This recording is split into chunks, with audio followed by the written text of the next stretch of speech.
যশোর সদর উপজেলার গোয়ালদাহে বাজার ও জনবসতির একদম পাশে কৃষি জমিতে গড়ে তোলা সাহা ব্রিক্সের কিলন সহ কাঁচা ইট গুড়িয়ে দিয়েছিল পরিবেশ অধিদপ্তর। পরিবেশ সংরক্ষণ ও ইটভাটা নিয়ন্ত্রণ আইন দুটির ব্যত্যয় ঘটানোয় এমন অ্যাকশন নেওয়া হয়, কিন্তু কঠোর এমন পদক্ষেপ নেওয়ার অল্প কিছুদিনের মধ্যেই আইন ভেঙে ভাটাটি পুনরায় চালু হয়েছে।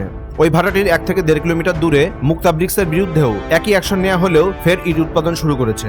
স্থানীয়রা জানান, অভিযানের কয়েকদিন পরেই ভাটাগুলো ফের চালু হয়। বিদ্যমান আইন অনুযায়ী যশোরের প্রায় বেশিরভাগ ইটভাটাই অবৈধ। অনৈতিক লেনদেনের মাধ্যমে দীর্ঘদিন ধরে চলছে এসব অবৈধ ইটভাটা। এক্ষেত্রে পরিবেশ ছাড়পত্র না থাকলে উৎকোচ বার্ষিক 2 থেকে 3 লাখ টাকা। ইট প্রস্তুতকারী মালিক সমিতি ঘুষ লেনদেন করে ভাটাগুলো চালু রাখে বলে অভিযোগ রয়েছে। পরিবেশ সংরক্ষণ আইন 2010 ও ইটভাটা নিয়ন্ত্রণ আইন 2013-তে বলা হয়েছে, বসতি এলাকা, পাহাড়, বন ও জলাভূমির 1 কিলোমিটারের মধ্যে কোনো ইটভাটা করা যাবে না। কৃষি জমিতেও ইটভাটা অবৈধ। অথচ এসব নিয়ম কানুনের তোয়াক্কা না করে সাহা ব্রিক্স ভাটা পরিচালনা করছে।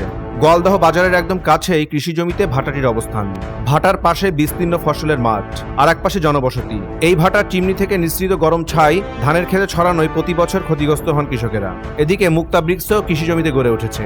ভাটার পাশেই পলাশী বাজার, একদম পাশেই পলাশী কলেজ ও স্কুল, লোকালয় ও ফসলের মাঠের পাশেই ভাটাটি। এই ভাটাটিতে রাস্তার কোল ঘেঁষে উঁচু ঢিবি করে মাটি ফেলে রাখা। স্থানীয়রা জানান, বর্ষাকালে ও বৃষ্টির দিনে ইট তৈরির জন্য মজুদ রাখা মাটি রাস্তায় এসে জমা হয়। এতে চলাচলের সমস্যা ও দুর্ঘটনার সৃষ্টি হয়।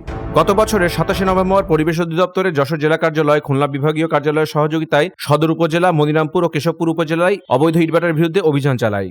এদিন ভ্রাম্যমাণ আদালত পরিচালনা করে সাহা ও মুক্তা ব্রিক্স সহ 8টি ভাটার কিলন ও কাঁচা ইট গুড়িয়ে দেওয়া হয়। কিন্তু এই অভিযানে সপ্তাহখানেকের ব্যবধানে ভাটাগুলো ফের চালু হয়েছে। কেশবপুরের বারুইহাটিতে আবু বকর সিদ্দিকের মালিকানাধীন মেসার্স রোমান ব্রিক্স, মনিরামপুরের মহিদুল ইসলামের মেসার্স নিউ ব্রিক্স, মোহাম্মদ হাসানের মেসার্স গোল্ড ব্রিক্স ও জামশেদের মেসার্স তারা ব্রিক্স, আবু সাইদের মুক্তা ব্রিক্স, যশোর সদরের গোয়ালদাহের সনৎ কুমার সাহার মেসার্স সাহা ব্রিক্স, মোহাম্মদ সাইফুজ্জামানের মেসার্স মিকুল ব্রিক্স ও মোহাম্মদ ফারুকের মেসার্স সুপার ব্রিক্স বীরদর্পে ইট উৎপাদন করছে। এ ব্যাপারে পরিবেশ অধিদপ্তরের যশোর কার্যালয়ের উপপরিচালক এমদাদুল হক বলেন, যশোরে 116টি অবৈধ ইটভাটা রয়েছে। এসব ইটভাটা বন্ধে প্রতিনিয়ত অভিযান চালানো হচ্ছে। আমরা মনিটরিং এর মধ্যে রাখতেছি, মানে আমার অবৈধ ভাটা অনেক, 160টি অবৈধ ভাটা ইত্যাদি যতগুলো অবৈধ ভাটা আছে সব ভাটে আমরা অভিযান চালাবো। এসএসসিআমের তথ্য চিত্রে ডেস্ক রিপোর্ট।